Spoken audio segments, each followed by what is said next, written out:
Well, welcome to Walking in Spirit and Truth. We are so glad that you've joined us today. It is a cold evening here in the panhandle of Texas because we are supposed to get snow tonight. Well, we have been discussing Psalm 23, and we were actually on verse 2 2 weeks ago. I missed teaching you guys last week because of various reasons, but we are here this week. And what we looked at 2 weeks ago was verse 2, and we're going to continue to look at that from a different perspective, or 2 weeks ago from the paleo perspective. And we learned that, as maybe surprising to some, that this psalm is really about, or at least verse 2 really is talking about Shabbat and Yahweh removing the chaos from our lives because he leads us beside water still. He leads us. And so we looked at it. Then I want you to go back and listen to that from 2 weeks ago. But we're going to continue and look at it from another direction right now, maybe more traditional. But I still think that you're going to catch some meaning and some depth in it that you may not have otherwise. Beside water still, he leads me is how you look at it in the Hebrew, or water's calm. Let's first take a look at sheep, because that's how we started last week or 2 weeks ago. We looked at sheep. And you think about sheep, they need a shepherd to lead them. Why? Do the sheep know where the best drinking places are, where the best water is, where this water that's not stagnant is? Do they know these things? No, they've got to have a shepherd. In fact, often the shepherd employs much industry, much effort in finding good water for the sheep. How much of a sheep is composed of water? Well, they say on average it's 70% of a sheep is composed of water. So what do you need? You've got to have good water for metabolism. You've got to have good water to help the cells that the sheep do, and us too for that matter, to help your cell and your bodies operate as they're supposed to, and to make the functions of the body work correctly. Water for sheep determines its vitality, its strength, its vigor, and it's essential to its health and well-being. And ultimately, water is required for life. Now, I want you to think about us. We are supposedly composed of about 60% water. That's not a small amount for us either. 60% water. Have you ever noticed that when you don't drink enough, you get a headache? Well, you do, and you will even stop thinking clearly because you need water to maintain metabolism and the functions of your body as well. In fact, the brain and heart, those places that quote unquote think, are 73% water. Your lungs are about 83% water. Your skin is about 64% water. Your muscles and kidneys compose of about 69% water. Even your bones are made up of 13% water. Now, we don't often think about bones being made up of water, but the point is here that we need water just as sheep are so that we can function as we're supposed to function. Okay. So if the supply of water for sheep drops off, its body begins to deteriorate. Dehydration of the tissue sets in, and it does damage and can do permanent damage to them as well. And that also means the animal becomes weak and impoverished. So when a sheep is thirsty, guess what happens? They become restless and they begin to set out and they search for water wherever they can find it. I've got to have water. I've got to have water. Well, I'm guessing maybe that's what the sheep are thinking, or instinctually, at least they're going forward to find water. And if they don't find a good supply of water, a good clean supply of water, they're going to drink from polluted holes, and whatever disease and parasites are there are going to be what ends up. But that's why they need a shepherd, because they can't do it on their own. So when David was writing Psalm 23, he was looking at it from the standpoint of a sheep, and because he was a shepherd. So David says he alone, Yahweh alone, knows where the still, quiet, deep, clean, pure water is. And he alone can find the water that's going to satisfy those sheep and keep them strong and keep them fit. Well, it's the same for us. He alone is the one that's going to supply, not a stagnant word, not stagnant water, but fresh living water that will keep us healthy and strong. Now, sheep ultimately can find water from three sources. They can get it from dew on the grass and deep wells and springs or streams. Now, I did not know this fact until I was studying up on it, but sheep can actually go months without water from a body of water because they get it from the heavy dew that's on the grass each morning. So they rise just before dawn and they start to feed, and they'll even graze at moonlight. In the early hours when the vegetation's drenched with dew, that's when they get a large supply of water for themselves. And if you think about it, in the parched land that they're in, that fresh water in the morning is so important to them. Well, let's think about that fresh word that comes when we give him the first part of our day, in that morning time before we get the rest of our day going, is going to satisfy us. It's going to cause the rest of our day to function much better because we have been drinking first thing in the morning from that water as we've had our time with him. Because dew is clean and pure. It's a good source of water. And the shepherd is the one that supplies that dew. He leads me beside still waters. He knows where the still waters are. He knows where the green pastures are. And yes, green pastures are Sabbath. We did look at that. But the point is, the shepherd is still leading us. It is his job to lead us. It is the shepherd's job to lead us. All right. We continue on that vein. I want us to think about the word lead, Yenahaleni, Yenahaleni. Okay, when you read from right to left, so Yenahaleni. Now, the root word of that is Nahal, which means to lead with care. That means to guide slowly, to manage, but it specifically has this idea of leading or guiding one to the water. Rabbi Samson Hirsch says that it means to lead the one who is weak. So when you look at it in its PL form, it's a picture of lead here in this verse, is this picture of one who has reached the point where you are completely exhausted. You are dehydrated because you haven't had the supply, and you're in desperate need of water. Have you been there? I have. Now, if you think about the physical sheep in the Middle East, you think about pictures you may have seen, that seems very logical. But when we look at it for us, it is this picture of being so exhausted that you need someone. You need someone to support you or even carry you to waters that are going to refresh you, to give you that fresh word, to give you his word, to give you what you need for the moment so that you are supplied, so that you are no longer dehydrated, where your body isn't functioning correctly, where you aren't thinking correctly, where you've reached the point of exhaustion. Your strength comes from him. All Okay. right. So I have a question for you. If you want to hold that thought for just a moment. How many times do we in the physical life, we actually will become more and more dehydrated because we don't drink, and to the point that we forget to drink, to where um, we are really dehydrated. We really do need water, and we don't even recognize that we need the water. And we need someone to come up beside us and say, "You need to drink. You need to drink water."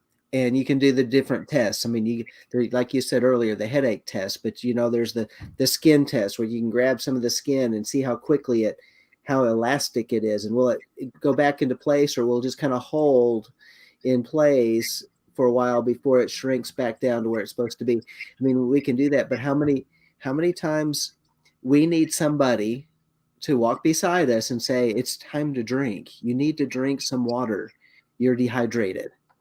And and I think about that, how we are as people, we are sheep, and if we are without the water of the word, literally the washing of the water of the word, how often do we just recognize, we don't even recognize we're parched from with the word. We're It's parched true.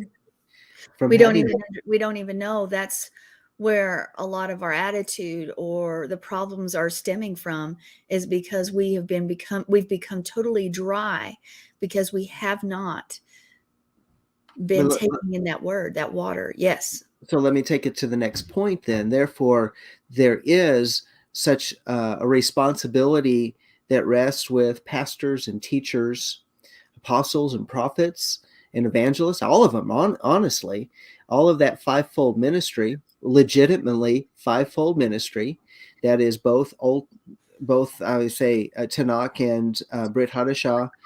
We can't discount any one of those. Very important.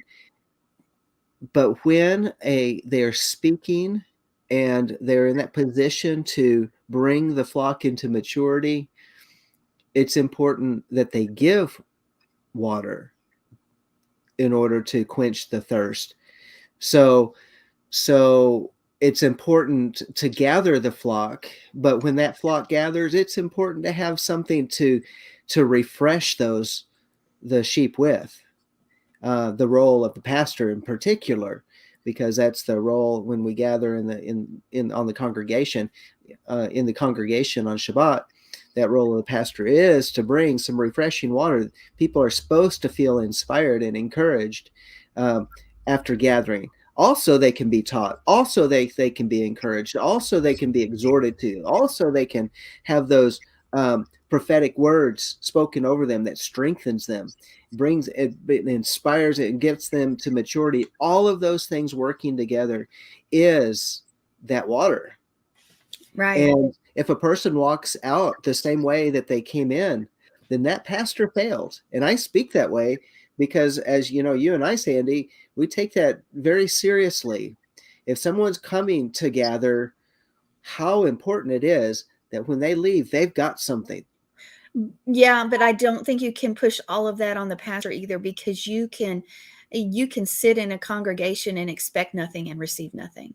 And here, that expectation is very important because there is that old idiom that says you can lead a horse to water, But but you you can't can't make them force drink. him to drink. And so there it goes two ways. Attitude is everything. A sheep's attitude will prevent them. And if you came just to find the newest nugget, or if you're sitting there for a performance or a show, you'll receive nothing. Mhm. And that is not the fault of the shepherd or the pastor at the point. But and so there is a twofold responsibility, because we are thinking living creatures as well. And it's also our responsibility. And some people hate this. As a pastor, I'm going to say this. And John and I co-pastor our congregation together, side by side. One's not over the other. We lead together. But it is also our responsibility to say, hey, have you been in your word? And that irritates people. Have you been in your word? How often are you in your word? Have you spent time alone with the Father? Have you spent time in worship? And when you get no answer, no, no, no, you're going to often find that those people are, quote unquote, dehydrated and dried up and are facing situations. Our job as pastors isn't just to bring a fresh word on Shabbat, to go over your studies, to bring a fresh word, but it is also to make sure, or to remind them, hey, there's dew every morning, but you have to go spend the morning and get the dew off the grass. Every Yeah. morning that dew is fresh, but you have to go out and put effort to get that fresh dew from the grass every day. That fresh word, spending time with him every day. So it goes both ways. It goes both ways. Yeah, exactly. It does. It does. And now now sheep in the natural setting, they trust their shepherd. And and so yeah, it is that the goal of that shepherd to lead them, to guide them down to that place where that the peaceful water is, that still water, and they're able to drink. And Now, if we remember what I said before, waters represent chaos, and he is the one that removes the chaos so that we can rest. And we're mhm, going to look at that a little bit more too.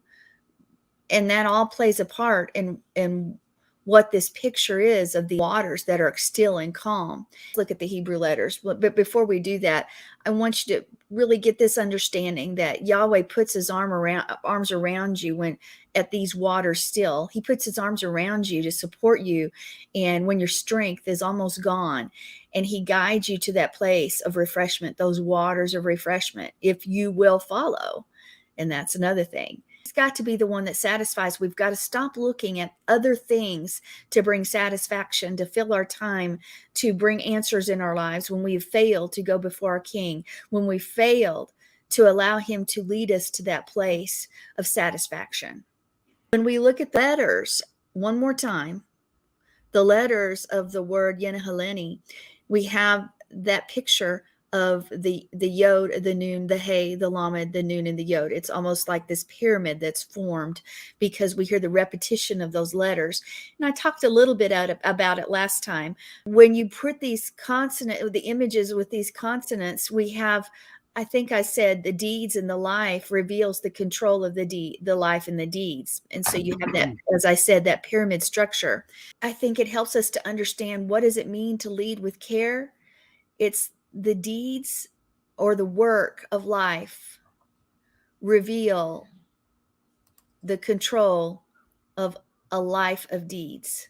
It means that basically the things that we're doing are going to reveal where our life and the work is coming from. It means if Yahweh's leading with care, God performs those things which bring life, and he reveals his control of the life of what we're doing. So who is the one operating? Who's the one sitting on the throne of our hearts? And in that, it gives us this picture of this Iser of Israel. Now, you may be familiar with that term. We've talked about that many, many times. The Iser Kenegdo. Where do you hear that? That is what many call the helpmeet, or what Mrs. Adam was created to do. And you can go back to my Walking Dead series, Walking Dead and Face to Face and Let the Women Be Silent, to further get an explanation of what an Iser Kenegdo is, this helpmeet. But it's not a picture of a helper, because God's not just a helper. If you put Yahweh as just your helper, then you are missing who he is. And most people are completely surprised, because when you look in Iser, just as an Iser Kenegdo for the woman, but what is an Iser when it comes to God? It's like a military aid, a guide, a rescuer. And that's what that woman is. Now, we're not here to discuss that right now, but we look over and over in scripture, and it says, Exodus 18:4, the other was named Eliezer, for he said, the God of my father was my Iser and delivered me from the sword of Pharaoh. My help, my protector, which is it? And there is none like the God of Yerushalayim, who rides the heavens to your Iser and through the skies in his majesty. Now, both of those cases, it's been translated as help, but again, it has this idea of this rescuer. He is a rescuer. And then in Psalm 33:20, our soul waits for Yahweh. He is our help, our Iser, and our shield, our rescuer, the military aid. Psalm 70, verse 5, but I am afflicted and needy. Hasten to me, O Yahweh, for you are my help, my Iser, and my deliverer. O Lord, do not delay. Okay, one more time. He is this help. He's far more than a help. He's our deliverer.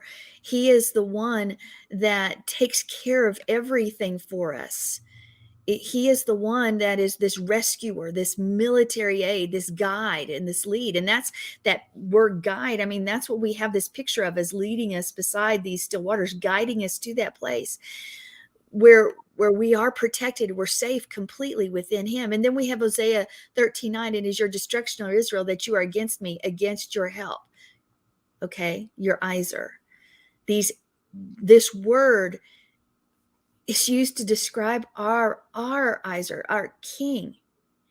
And that's what he is. He's the Iser of Israel. He's our Iser. And he's supposed to be in control of what we're doing, if we let him be. because we've handed him control of our lives. And when we realize that it's his control, then the chaos is not going to be there. And the things that we will do, the things that we would do and should do, are those things that he has led us to do. But without his control in our life is what? It's that same word that we talked about for water, chaos. Without his control, our life is going to spin in directions we don't want it to spin. But we don't have to fear when he's the one that's leading us, because the waters are no longer full of chaos. They're still. And that's this idea of control, that his deeds bring life and cause us to produce life. So that's the purpose of leading, is so that we can follow in what he's already done. All right. So let's look at my manucha. Okay. That's still waters. We're looking at lead. Now let's look at still waters one more time. Okay. We think about a mikvah. We think about running waters full of life. But I think you heard me say this before. When waters are still, what are they generally like? If you go about where waters are not moving, are there waters that you want to go hang out with beside? Would you want to get in them? Usually they're green and mucky and murky. That's true. The really still waters oftentimes are kind of Stagnant. Mm-hmm. Yeah. Covered with algae and lots of bugs. And you would say there's nothing refreshing about those waters. We like the flowing water. In fact, usually we vacation there. And think about that. I always tell John, I say, it's not a vacation unless I've been around water. I love water. I like to go hang out in water, be a part. I do. How many times have I said that? It's not a vacation for me unless I've been around water. That's true. It is very true. I say it all the time because there's something that's peaceful and refreshing and calming. In fact, one of the things we love to do is go float in a river. So it's this moving river and we just talk for hours. There's not a lot of activity, but we find it refreshing. Would you say? Well, yeah, we do. And in the very still parts of those waters, there's different things that are just kind of floating about. I'm not, that's not where we're focused, but no, yeah. but we, you had brought it up, but it's in the areas that there's more rapids. There's nothing just hanging out in the water. It's all washed clean. So, That's but true. I was gonna say this, Sandy. We met going to the river, and We did. we went to whitewater rafting. We weren't floating in a tube, but in our younger days, we did float in the I would still raft. do that. I would love to do that. It's so much fun. Okay, but we're not here to Yeah, discuss we're our digressing, but but it wasn't vacation unless we were in the water. And and you know what? That's people. What, even if you're in the wintertime, you're often in a lake or by a lake in a cabin or a stream or something, or an ocean. I mean, that's sort of a commonplace. And so there's a reason. There's a reason that we're drawn to the water. But besides that physical thing that draws us to the water itself, Yahweh wants to lead us to that place of rest, a place of trust, a place where he has taken us, where he's calmed the chaos, this place of confidence where we completely rely and focus on him. And also, when you're beside waters that are still, there's not a lot that's going to distract you. Your focus will be on him. Your focus will be on what he's done. He wants to take the heavy load from our life, and he wants to give us shalom. He wants to give us peace and rest. And he wants to replace it with those things, and we oftentimes fight him all the way. Let's look at Matthew 11, and we're going to look at verses 28 through 30. right, so we have Matthew 11:28-30. Come unto me, all ye that labor and are heavy laden, and I will give you rest. Take my yoke upon you and learn of me, for I am meek and lowly in heart, and you shall find rest unto your souls. For my yoke is easy and my burden is light. Go ahead. Yeah, so remember the scenario. We have 12 disciples in a boat. They just saw miraculous feeding of 4,000 4,000 or 5,000, don't remember which one it was, but they're in a boat. They're Well, out in the there's middle. two. They're in the Okay, middle of go the ahead. Sea of Galilee, and the winds are against them. It's a storm. The waves are tossing. They're struggling, and Yeshua is not in the boat. And so then in the midst of the storm, all of a sudden, so it's the midst of the storm. It's in the midst of the storm. They look up, and Yeshua is walking on the water towards them and is about to overtake them. And they cry out, "Oh, it's a ghost!" That's how the King James version says it. It's a spirit. It's you know, it's something that's not real. And Yeshua says, "It is I," if I remember right. I may be paraphrasing it. Forgive me if I am. And Peter says, "If it is you, then beckon me and I'll to come to you." And of course, that's when we have Peter sinking and Yeshua pulls him up and, "Oh, you little faith," and he gets him in the boat. And as soon as he gets in the boat, everything's still. And they're at the other side. And we have to recognize that we may be in the water, and that water is chaotic. We are in a storm of life. And the only place where it's safest is when we allow Yeshua into our boat and we reach our destination. And I was just thinking about that in terms of the Good Shepherd. Sometimes we leave the shepherd behind and we get to the wrong water, but once he arrives, he'll make that water right. That's Yeah. exactly right, because he And is the living water. Right. yeah, and it takes that. Sometimes we have to stop. Not that we haven't disinvited him, but maybe we need to actively invite him into the midst of that storm, so that the chaos will be still. Well, it says that's what that whole idea is on the word being led, is that he is the one that will control the chaos, so that through his deeds, and then our actions will reflect that as well. It's that pyramid structure, but we've got to allow the living water to come in. Let's look at John 4:13. John 4:13. Yeshua answered and said unto her, "Whosoever drinks of this water shall thirst again. And whosoever drinks of the water that I shall give him shall never thirst, but the water that I shall give him shall be in him a well of water springing up into each everlasting life." Okay, but did you say that everyone who drinks, that means there's something we have to do. We have to drink the water. But whoever drinks of the water that I shall give him shall never thirst. Mm-hmm. There's a choice there. There's a choice there. And that just goes to say we've got to be connected, not only resting beside those waters where he has satisfied us completely and satisfied and stopped the chaos around us, so we don't have to worry about tomorrow or the rest of it. But we have to choose to drink. We have to choose one more time to get into that word. So let's continue to look at that word still, because I want that menuat. The plural form of that, nuah, means to rest, to repose, to be quiet, to relax. One more time, if you hear the word rest, what do you connect that with? Sabbath. Sabbath is our rest. Abraham Heschel says, to the biblical mind, menua is the same as happiness and stillness and peace and harmony. It is the state in which there is no strife and no fighting and no fear, no distrust. The essence of the good life is menucha.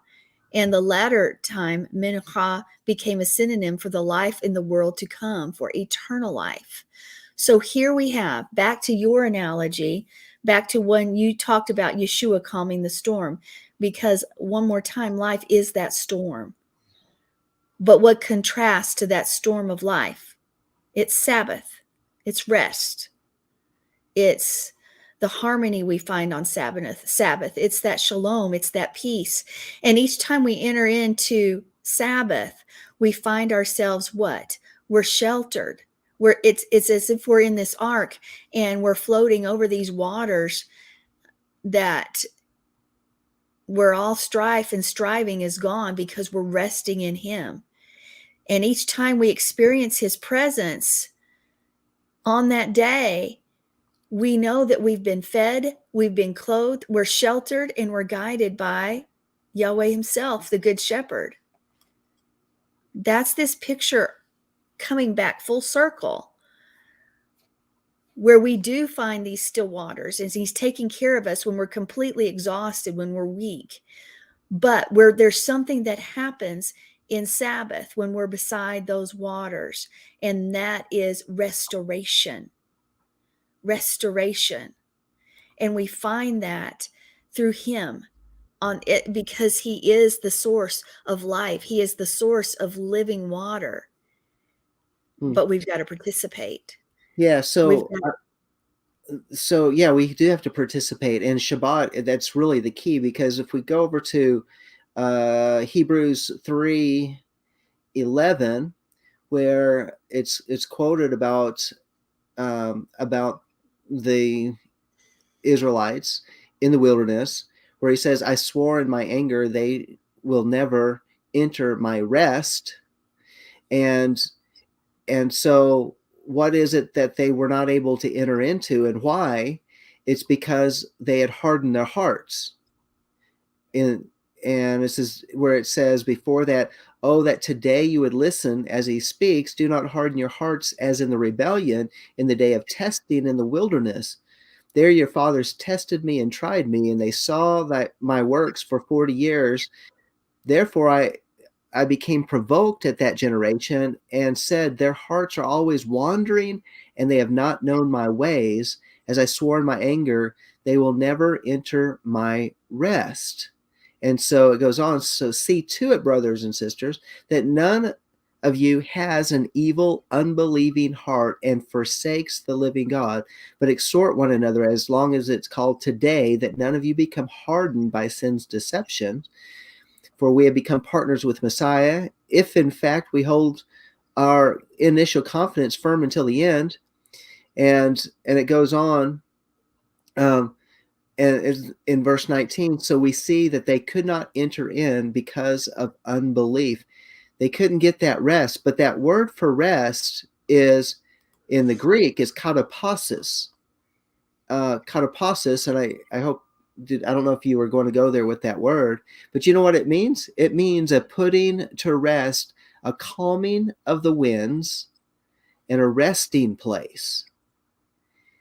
So it goes right along with this whole analogy of the storm in the sea, the whole analogy of where we're being led to the still waters. And what is the still waters? It is Shabbat.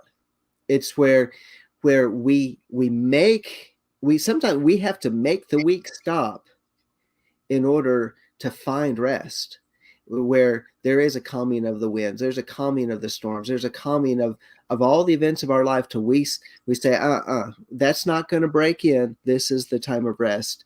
And but the thing is that he's put the parentheses around Shabbat, and we enter in through the door of the first set of parentheses. We are in a bubble until we exit those parentheses. And that's what the rest is about. It's that fixed, tranquil place already set aside for the week. And we can choose either to go there or not. I'm sorry. I'm just excited about this. But here's the other part of it, is why did they not enter into it before? Is because they had an unbelieving heart. They didn't think that the Shabbat was really that day that's set apart. That's why so many Sunday Christians have a hard time with Saturday, because there's unbelief about that day. How many times do we, if we break Shabbat, is it because it's just we have to get something done, or is it because we lack faith? And so therefore our sanctuary day is being encroached upon by something that we thought couldn't be handled. So we had to handle it. right. And we didn't believe God to handle it. And we go back to that word trust. Do we trust him?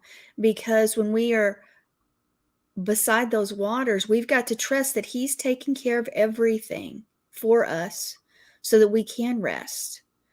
When we refuse to rest in Shabbat with him, then we do not trust him that he has calmed the chaos around us, that he's going to take care of us and he's going to supply to make sure that we're satisfied in those green pastures. And that's really a good place to stop before we go to verse 3 next week, because we've looked at it from both angles. We've looked at it from Shabbat, but we've also looked at it as he's the one that's taking care of us when we're at our weakest point. And he's the one that knows where the good water is, for he is the living water. He is the water that satisfies, his word, his presence. So anyway, it is time for the second part, us to go to the second part of our show. And we are so glad that you've joined us, but there's more. There's more to hear. Am I correct, John? Oh, absolutely. So tonight you want to join us on the Craig Report. On the other side, you're going to catch us only on Twitch and on the website. And if you go to the website, you can watch it at the first one. If it seems to be buffering on you, scroll down to the very bottom and you can pull up the Twitch feed all by itself. You'll see it there and you can watch it on the Twitch feed there. It should work. Or you can just get the Twitch app and also just and catch it that way, because that way the streaming is not unbroken. And so we've got some things to talk about on tonight's edition of the Craig Report. So yeah, please join me on the other side. All right. So until next time, shalom. Shalom.